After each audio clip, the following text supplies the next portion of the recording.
Therefore, my point is, next important question. Supposing I am able to accept totally, I am not the doer, the other is not the doer. What happiness will I get for the rest of my life that I didn't have before? My original pursuit of happiness. If I am able to accept totally, I am not the doer. What is the happiness I will get for the rest of my life that I didn't have before?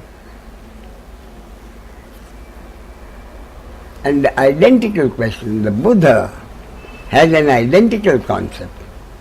I was quite happy I wasn't really happy, I was extremely relieved to find that there was at least the great Buddha accepted the same stupid concept which I had to accept. That is, a human being is incapable of doing any deed. So his concept, what is enlightenment? The total acceptance of the concept in his words, in the Buddha's words. Events happen, deeds are done, consequences happen, but there is no individual doer of any deed. That is enlightenment. Next question. What will this enlightenment do for me for the rest of my life that I didn't have before? Buddha gives an answer much more accurately.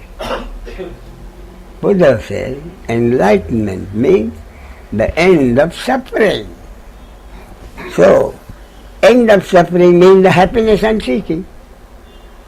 End of the suffering referred to by the Buddha means the happiness which I am seeking, which does not exist in the pleasure or pain of life.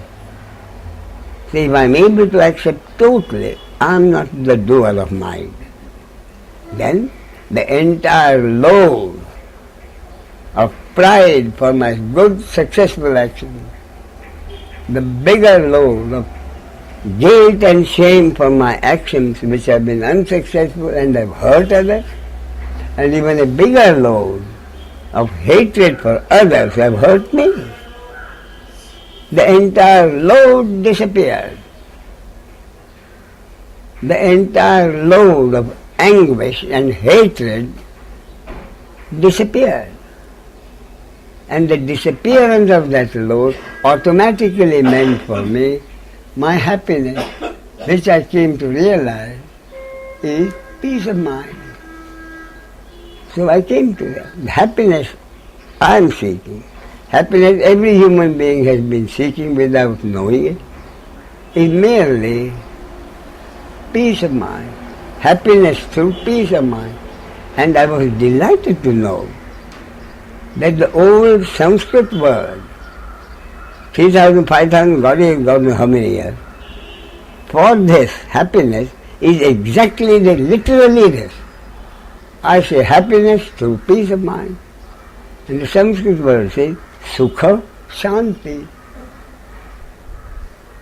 If your name is Omkar, you must have heard of Sukha Shanti. Yes. Happiness through peace of mind, Sukha Shanti. And the Buddha goes, root of the matter. What is Sukha Shanti based on? The absence of suffering. The suffering of hatred for oneself for one's action, hatred for the other for their action. That suffering ends, which means Sukha Shanti, happiness through peace of mind. Okay? Okay. But there's a catch in it. Very similar to the catch which God placed with my freedom of action, free will. I have free will, but I have no control over the result of my action. Similarly, this is total Sukha Shanti, but that concept has to be totally accepted. Intellectually, even a damn fool will accept it if it means Sukha Shanti. Even a damn fool will accept it. But the concept cannot work unless the acceptance is total.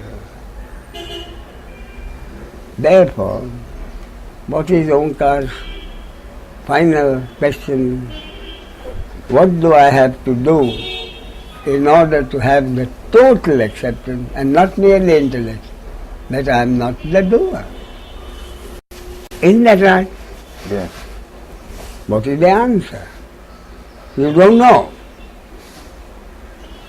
What do I have to do in order to have the total acceptance that I am not the doer?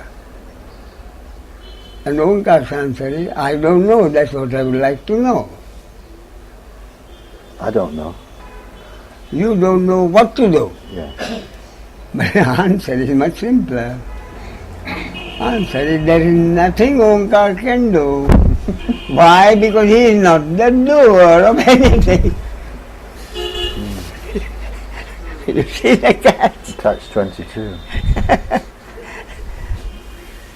What can I do to make my intellectual acceptance total acceptance? Nothing.